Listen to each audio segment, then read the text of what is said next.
राजनीती न्यूजच्या दुपारच्या टॉप 10 न्यूज। सरकारी नोकरीच्या शोधात असणाऱ्या तरुणांसाठी महत्त्वाची बातमी आहे।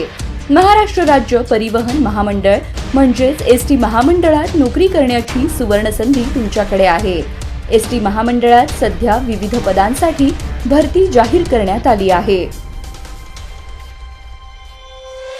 दुपारचे अंदाजे 1:30ची वेळ, रखरखते ऊन, 7 रस्ता परिसरातील नव्याने सुरू करण्यात आलेल्या पेट्रोल पंपासमोर एका 4 चाकीला मागून एका रिक्षाचा अगदी थोडासा धक्का लागला। सर्व भानगडीत मागून एक अत्यावश्यक सेवेतील रुग्णवाहिका एका रुग्णाला पुढील उपचाराला नेण्यासाठी आली, परंतु हे प्रकरण न मिटल्याने आणि रस्ता मोकळा न झाल्याने रुग्णवाहिका चालकाने प्रसंगावधान राखत आपलाच रस्ता बदलला।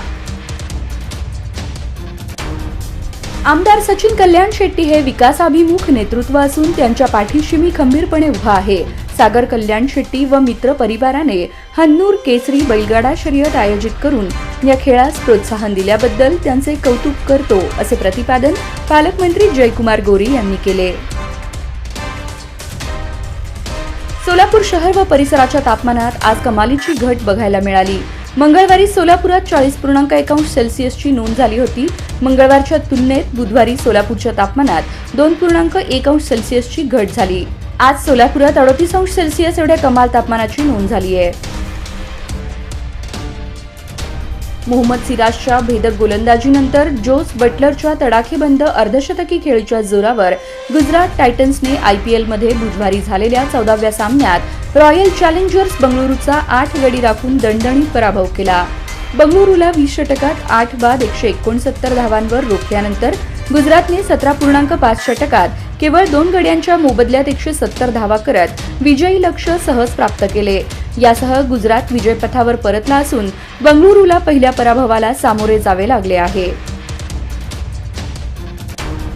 महापालिकेचे आयुक्त डॉक्टर सचिन ओंबासे यांनी बुधवारी देगाव येथील महापालिकेच्या मलनिस्सारण प्रकल्पाला भेट देऊन पाहणी केली।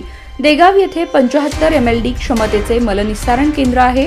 यावेळी आयुक्त डॉक्टर ओंबासे यांनी 25 MLDचे पंप हाऊस, 50 MLDचे pump house, primary unit, secondary unit, chlorine contact tank, solar power plant, biogas generation unit, सांडपाणी तपासणी प्रयोगशाळा यांची पाहणी केली। 1 लाखांपेक्षा अधिक लोकसंख्या असलेल्या शहरात ई-बाईक टॅक्सी सेवेस राज्य मंत्रिमंडळाने मंजुरी दिल्यामुळे सोलापूर शहरातही प्रवाशांना कमी दरात ही सेवा उपलब्ध होणार असून यामुळे अनेकांना रोजगार मिळणार आहे। परिवहन मंत्री प्रताप सरनाईक यांनी प्रदूषण कमी करण्यासाठी आणि रोजगार निर्मितीसाठी ई-बाईक टॅक्सीचा प्रस्ताव मंत्रिमंडळासमोर मांडला होता।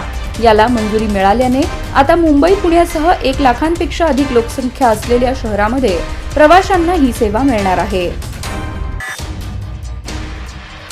सुभाष देशमुखांच्या पक्ष कार्यकर्त्यांना संधी देण्याबाबतच्या विधानाची चर्चा असताना स्वर्गीय पतंगराव कदम यांच्यामुळे पालकमंत्री जयकुमार गोरे आणि माजी आमदार दिलीप माने यांची राजकारणापलीकडची जुनी मैत्री झाली। सोलापूर कृषी उत्पन्न बाजार समितीच्या निवडणुकीची रणधुमाळी सुरू असताना पालकमंत्री गोरे गुरुवारी माजी आमदार दिलीप माने यांच्या निवासस्थानी भेट देणार आहेत। या भेटीचा राजकीय अर्थ शोधला जात आहे। सोलापूर दक्षिण विधानसभा मतदारसंघातील प्रलंबित प्रश्नांसंदर्भात आमदार सुभाष देशमुख यांनी मंत्रालय येथे वनमंत्री गणेश नाईक यांच्या समवेत चर्चा केली।